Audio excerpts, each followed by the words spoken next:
Hello and welcome. This is a video summary of chapters 5 and 6 of the Legal Environment of Business.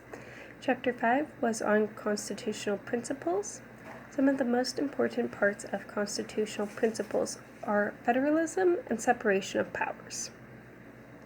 Federalism is a system of government in which power is divided between a central authority and constitute political units. Separation of powers is the constitutional doctrine whereby the legislative branch enacts the laws and appropriates funds. The executive branch sees that the laws are faithfully executed, and the judicial branch interprets the laws. Chapter 5 then goes on to talk about interstate commerce.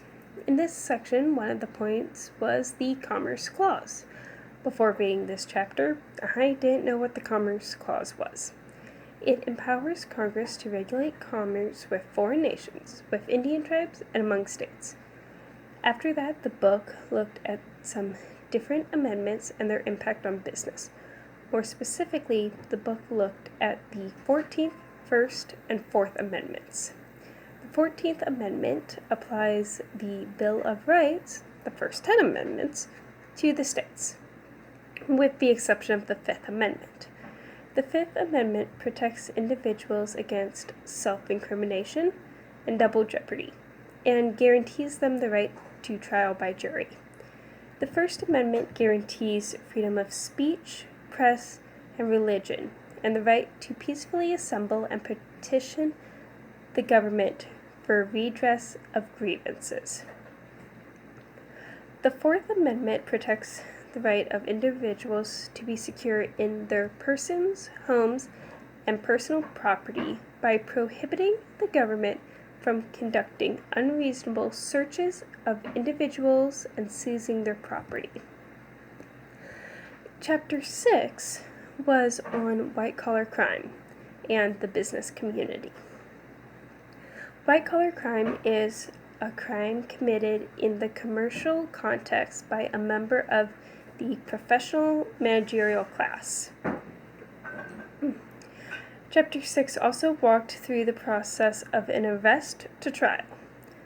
It starts not with the arrest, but with the magistrate, lowest-ranking government judicial official, finding probable cause and issuing a warrant for the arrest. Upon arrest, the suspect is read their rights.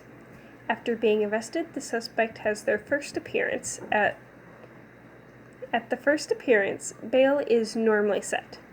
Bail is an amount of money that the defendant pays to the court upon release from custody as security that he or she will return for trial.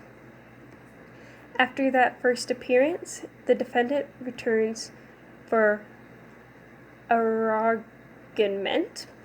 Arraignment is the formal appearance of the defendant in court to answer the indictment by entering a plea of guilty or not guilty. Then the defendant gets a choice of plea bargaining, or going to trial. After that, the book talks about the different defenses that a person could take. So, this was a summary of chapters 5 and 6 of the Legal Environment of Business.